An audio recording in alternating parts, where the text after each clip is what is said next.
Salam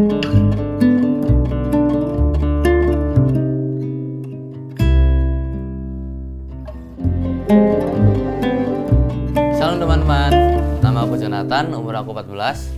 Sekarang aku sedang duduk di bangku SMP. Aku adalah salah satu jemaat GSJS Youth dan Teens di Pakuan Mall. Jadi, kebaikan atau mujizat Tuhan yang pernah aku rasakan ada di tahun 2021. Saat itu, kami sekeluarga habis ibadah. Pulang ibadah, kami berniat untuk liburan di apartemen untuk berenang. Sesampainya di apartemen, ternyata di kolam renang masih rame karena masih siang. Jadi kami memutuskan untuk renang di sore harinya. Singkat cerita, setelah sore hari kami turun dan bersiap-siap ganti baju dan lain-lain. Belum lama setelah masuk kolam, aku ingin keluar kolam. Tapi di pinggir kolam itu kakiku terasa kesemutan. Saat aku angkat, ternyata satu juga. Akhirnya aku jatuh ke belakang. Untungnya nggak ke depan. Kalau ke depan mungkin air dan lain-lain sudah masuk ke hidung dan nggak bisa selamat. Setelah tidak bisa ngapa-ngapain, udah nggak bisa nafas, nggak bisa lihat apa-apa. Dalam keadaan itu, aku cuma bilang ke Tuhan, "Tuhan, tolong Tuhan." Gak lama, setelah aku sadar, posisi udah dikerumuni banyak orang. Udah ada keluarga dan banyak orang di situ. Setelah aku sadar, semua pun inisiatif untuk membawa ke klinik terdekat.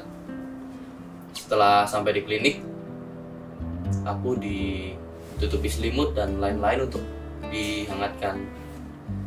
Setelah rekam jantung dan lain-lain dicek, kata dokter sebenarnya aku udah gak bisa selamat karena ada yang salah di daerah jantungku karena sengatan listrik.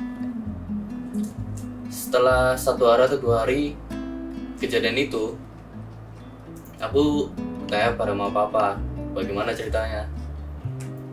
Kata mama sih, saat itu aku dan lainnya sama adikku jauh, jadi posisi itu aku sendirian.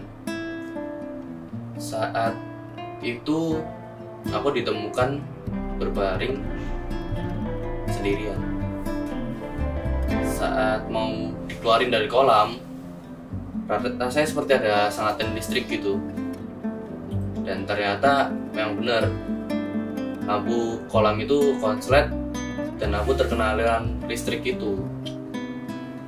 Setelah tahu cerita itu, puji Tuhan, sekarang aku masih bisa di sini, masih bisa cerita ke kalian tentang pengalamanku. Nah, teman-teman, jadi di sini kalian bisa ambil hal positifnya, yaitu kalian harus selalu andalkan Tuhan dimanapun, kapanpun, dan di saat bagaimanapun kalian. Semangat terus, Tuhan memberkati.